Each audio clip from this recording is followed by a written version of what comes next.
Metabolic अल्कलॉसिस घेऊ आता. Metabolic अल्कलॉसिस generation होणार. तुम्ही जर बायकार्ब टाकलं म्हणजे एक्सटर्नल दिलं किंवा प्रिकर्सर सायट्रेट टाकले, मल्टिपल ट्रान्सफ्युजन सायट्रेटेड ब्लड किंवा क्लोराईड जरी डिस्प्रपोर्शनेट लॉस झालं तर मग हे वाढणार, कॉन्ट्रॅक्शन अल्कलॉसिस होणार. डिस्प्रपोर्शनेट लॉस ऑफ क्लोराईड, मग हायपोवोलेमिया होणार, मग कॉन्ट्रॅक्शन अल्कलॉसिस होणार. वॉमिटिंग किंवा डायुरेटिकमध्ये हायड्रोजनचा लॉस होतो, मग त्याच्यामुळे मग बायकार्ब वाढतं. बायकार्ब वाढणार, PCO2 कमी होणार, हायपोव्हेंटिलेशन होणार. आणि पहिलं आहे जनरेशन आहे, दुसरं आहे मेंटेनन्स आहे. कारण की जनरेट झालेलं रॅपिडली एक्सक्रीट होतं, जिथे एक्सक्रीट होऊ शकत नाही, जसं की व्हॉल्यूम डिप्लिशन, क्लोराईड डिप्लिशन किंवा हायपोकॅलेमिया आहे, तिथे पण एक्सक्रीट होत नाही. आणि अल्डोस्टेरॉन जर जास्त असेल तर दिस इज इम्पॉर्टंट की याच्यामुळे मेंटेन राहतो तुमचं metabolic alkalosis.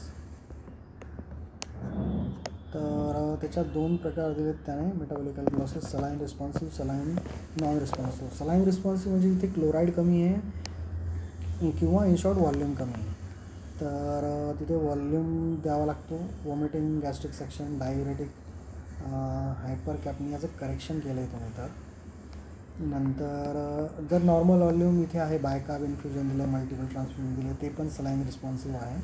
Saline non responsive हे तुमचे सर्व याच्यावाले आहेत, किडनीचे डिसऑर्डर किंवा हार्मोनचे डिसऑर्डर. अल्डोस्टेरॉन वाढेल किंवा ग्लुकोकॉर्टिकॉइड वाढेल. याच्यात नॉर्मल ECF आहे, हायपरटेन्सिव्ह किंवा नॉर्मोटेन्सिव्ह, बार्टर असेल किंवा सिव्हिअर हायपोकॅलेमिया असेल.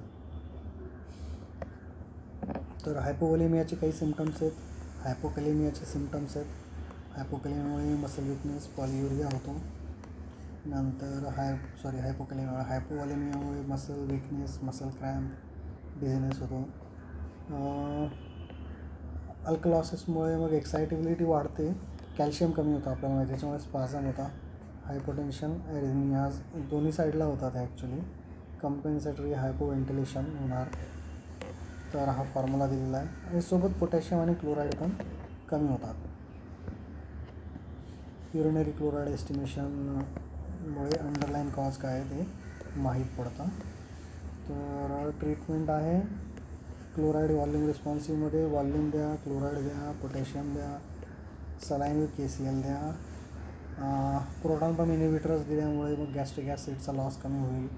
डायुरेटिक इंड्युस्ड असेल तर डायुरेटिकचा डोस कमी करा, KCl सप्लिमेंट करा, पोटॅशियम स्पेअरिंग द्या किंवा CA कार्बोनिक अनहायड्रेज इनिबिटर्स द्या, म्हणजे बायकार्बचा लॉस होईल.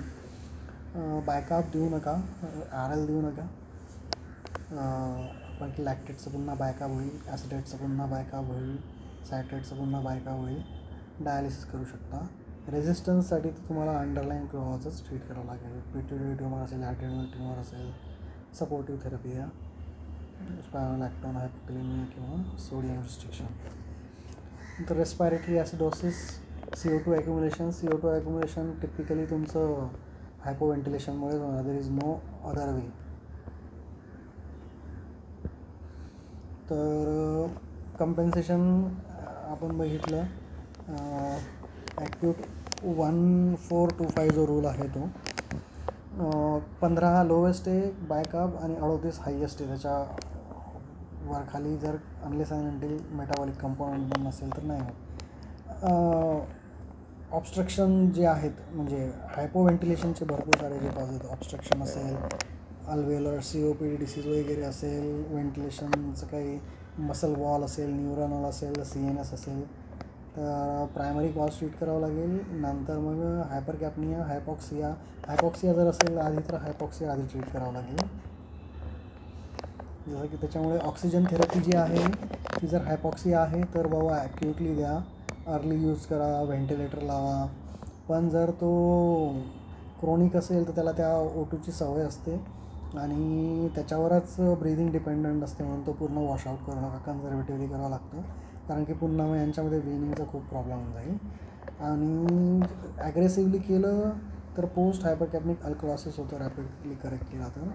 अल्कली थेरपी तशी द्यायची नाही आपल्याला बघितलं. फक्त सिव्हिअर ब्रॉन्कोस्पाझम जर बसला आहे तर देऊ शकतो, कारण की रिस्पॉन्स जो आहे तुमचा बीटा ब्लॉकर्सचा तो ॲक्ट होतो, त्याच्याशिवाय नाही होत. म्हणून टार्गेट प्रायर लेवल करायची 40 हे क्रोनिकसाठी बोललो होतो.